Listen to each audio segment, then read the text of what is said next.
8h21 agora. Vida Acadêmica. 8h21, eu converso agora com a pesquisadora e jornalista Mariela Oliveira. Bom dia, Mariela. Bom dia, Sérgio. Bom dia a todos os ouvintes da Rádio Justiça. Hoje vamos falar da nova portaria sobre os mestrados e os doutorados profissionais. Isso mesmo. Uma novidade que foi publicada bem recentemente pela CAPES, que dá uma regulamentada no mestrado e no doutorado profissional. O mestrado já tem uma regulamentação, né? Mas como o doutorado profissional é uma categoria nova no Brasil, então eles juntaram os dois e deixaram algumas coisas bem claras, tanto para quem quer fazer o doutorado, quanto para quem quer oferecer, né? Para as instituições que querem oferecer essa modalidade de doutorado profissional e mestrado profissional. E quais são esses objetivos desse tipo de formação? Qual é a diferença, Mariela, do doutorado profissional do acadêmico? Olha, a diferença é bem simples.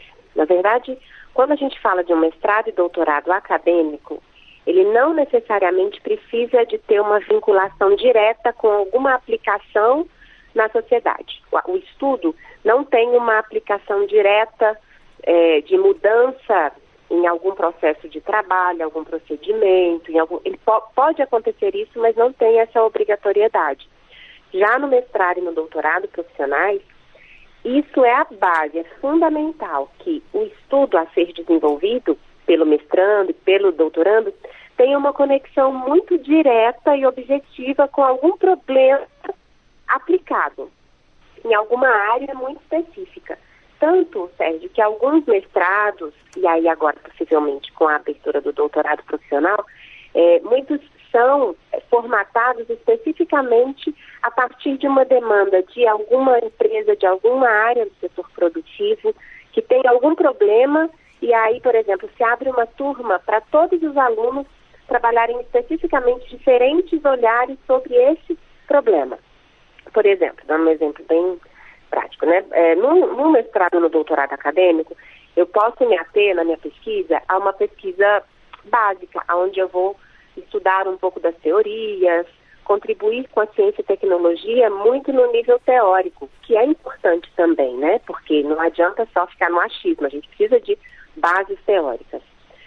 Sobre, por exemplo, a minha área, que é a comunicação em saúde. Então, se um mestrado, um doutorado acadêmico, pode falar sobre as teorias dessa área, pode fazer alusões a algumas ações possíveis, sem ter uma aplicação direta. Nessa área, se eu estou falando de um mestrado profissional, de um doutorado profissional, eu vou pegar um problema concreto da realidade. Por exemplo, suponhamos a forma como as pessoas no Brasil veem o sistema público de saúde. Será que tem relação com a forma como a imprensa divulga isso? Isso pode se tornar um mestrado profissional, um doutorado profissional, esse problema. Eu não preciso estar só num nível teórico. Eu vou trabalhar com um problema que é as pessoas só considerarem que o SUS tem problemas. Será que elas consideram isso porque elas passaram pelo SUS? Ou será que é por uma construção que elas veem na imprensa, veem na rede social, porque as pessoas falam muito mal, enfim. Mas, então, esse o objetivo básico de uma formação nesse nível profissional é capacitar, né, profissionais para que eles possam atender a uma demanda social, econômica ou de alguma organização dos diferentes setores, né, da economia. Estou dando o exemplo da comunicação e saúde, que é a minha área de pesquisa, mas qualquer área se pode trabalhar com um mestrado, com um doutorado profissional. E sabe uma outra coisa que é interessante? Nessa modalidade, tem-se uma preocupação de agregar um conhecimento para impulsionar a produtividade, tanto de uma empresa, de uma organização pública ou de uma organização privada. Tem algumas empresas, inclusive, que fazem convênios com as universidades para tratar no mestrado profissional, e possivelmente vai ter no doutorado profissional, de um problema específico daquela empresa, sabe? E aí essa pessoa vai ser formada com a capacidade para dar uma solução inédita para um problema existente, real, e que vai ter esse fundo mesmo de atender a uma demanda que está aí na sociedade.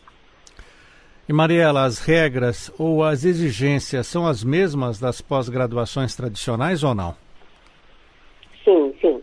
Esses cursos, eles vão continuar obedecendo todas as regras da CAPES, que é a Coordenação de Aperfeiçoamento de Pessoal de Nível Superior, que é o órgão que regula, né, a pós-graduação no Brasil. E esses cursos, eles vão precisar de homologação no Ministério da Educação, eles vão ser avaliados pela CAPES, possivelmente da mesma forma como os mestrados e doutorados acadêmicos, né? A cada 4 anos a CAPES faz uma avaliação, que a gente chama de avaliação quadrienal.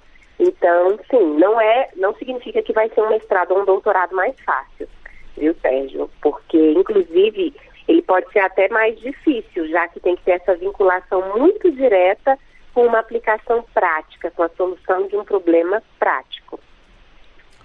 Vamos a uma outra questão. Estas instituições, para submeterem uma proposta de cursos novos de mestrado e doutorado profissional, elas devem fazer como? Bom, o que elas têm que fazer?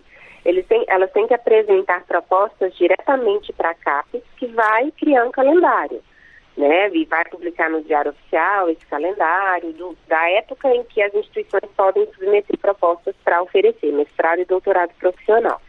E, obviamente, pode acontecer como eu disse anteriormente, se uma empresa tem uma necessidade específica para resolver um problema específico, ela não precisa de uma turma de mestrado para sempre. Então, para situações específicas, podem ser admitidas propostas de mestrados e doutorados profissionais que tenham um tempo específico, que não perdurem ao longo dos anos, como são os mestrados acadêmicos, que só deixam de existir se a nota na CAPES estiver baixa. Então, por exemplo, a empresa pode fazer um convênio com a universidade, ou a própria universidade dizer, olha, esse ano, nosso mestrado profissional, o foco vai ser legislação trabalhista, por exemplo. E aí, a partir, por exemplo, de um convênio com o STF, enfim, com o TST, e aí, passado esse tempo, solucionados os problemas possíveis que eram urgentes, pode deixar de existir esse mestrado, pode ter uma nova temática daqui um tempo, né? O importante, Sérgio, ressaltar, é que as propostas têm que ser inovadoras e têm que atender às necessidades da sociedade. Então, não cabe no mestrado profissional uma proposta que tenha um cunho só teórico. Tem que ter esse caráter de inovação e aplicação prática. E aí, para submeter, o programa ele vai ter que apresentar uma justificativa, né, que diferencie esse programa, esse curso, de um doutorado ou um mestrado acadêmico. Porque o que vai ser o diferencial? Né? É preciso ter isso, porque senão não vai ser aprovado. Outra coisa que a CAPES vai olhar qual é o impacto que o programa espera em relação à inovação e à transformação da realidade, incluindo aspectos que sejam locais, regionais, nacionais e até mesmo internacionais. Uma outra coisa que o programa vai ter que identificar, né? Vai ter que identificar o alinhamento dessa proposta de mestrado e doutorado, com o planejamento estratégico da pós-graduação, onde ele vai estar ligado, né? Será que tem relação com a agenda institucional? Enfim, tudo isso são algumas das necessidades básicas que a CAPES vai verificar na hora de aceitar ou não uma nova proposta para mestrado ou doutorado profissional. Os professores desses cursos, quem são eles? Então, essa é uma novidade dessa portaria, porque no mestrado e doutorado acadêmico, para ser professor, é necessário ter o doutorado acadêmico, com certeza, não basta ter só especialização. Já no mestrado profissional, não necessariamente. Podem ser incluídos no corpo docente pessoas que não têm o título de mestre nem de doutor, mas que tenham uma experiência muito reconhecida em pesquisa aplicada, voltada para desenvolvimento e para inovação naquela área daquele programa. Isso é um avanço, sob o meu ponto de vista, porque não é só porque uma pessoa tem mestrado e doutorado que ela de fato vai conseguir compreender os problemas e compreender as necessidades de inovação de uma área muito aplicada. Muitas vezes os acadêmicos ficam muito distantes da vida prática, né, digamos assim, dos problemas cotidianos. E aí, então, ter no corpo docente acadêmicos que não são acadêmicos ainda, né, que de repente não têm ainda um mestrado, nem um doutorado, mas que têm uma experiência muito prática, porque tem empresas que fazem pesquisa também, né, tem outras instituições que não exigem o mestrado e o doutorado, e tem muita gente boa por aí, né. Então, a ideia, né, com essa portaria é que até 30% do corpo docente desses programas possa ser composto por pessoas que não necessariamente tenham mestrado ou doutorado, mas obviamente eles têm que ter uma experiência bem robusta naquela área de pesquisa, mesmo sem ser acadêmicos, né, assim, via de regra. E o trabalho final desses cursos, hein, Mariela, como serão? Olha, as pessoas vão ter que apresentar um trabalho final de acordo com o programa, né? De acordo com a instituição onde ela vai estudar. Só que o diferencial do mestrado e do doutorado profissional é que cada instituição vai poder selecionar a melhor forma de apresentação disso. Hoje, no mestrado e no doutorado acadêmico, mestrado, todo mundo tem que fazer dissertação, Sérgio, não tem para onde correr. E doutorado, todo mundo tem que fazer tese. No mestrado e doutorado profissionais, a gente pode, as instituições vão ter liberdade para, por exemplo, que o trabalho final seja um protótipo, né, a resolução prática daquele problema que a pessoa se propôs, não sei, talvez ela se propôs a criar um novo instrumento, um novo medicamento, sintetizar um novo alimento, não sei. Enfim, propor, por exemplo, um novo programa de rádio na área de comunicação, por exemplo. Os cursos profissionais permitem essa flexibilidade. Já no mestrado, hoje no Brasil a gente tem mais de 700 mestrados profissionais regulamentados pela CAPES. E eu posso dar para você o exemplo do mestrado ao qual eu sou ligada, aqui na Saúde Coletiva da Universidade de Brasília. Sou professora ali do programa, e aí lá a gente tem estudado formas de apresentação da dissertação dos alunos, não só com um artigo científico, mas também com algum produto, né? Eu estou orientando uma estudante, por exemplo, ela analisa como a imprensa divulgou o tema do Zika vírus, sabe? Só que ela não fez só análise dos jornais, ela está trabalhando com jornais lá do Tocantins, que foi uma área muito atingida pela epidemia de Zika, e aí o que ela vai fazer? Ela está trabalhando, ela analisou os jornais, vai fazer entrevistas com esses profissionais, esses jornalistas que escreveram os textos que ela está analisando, e depois ela vai propor um meio de formação para os jornalistas nessa área.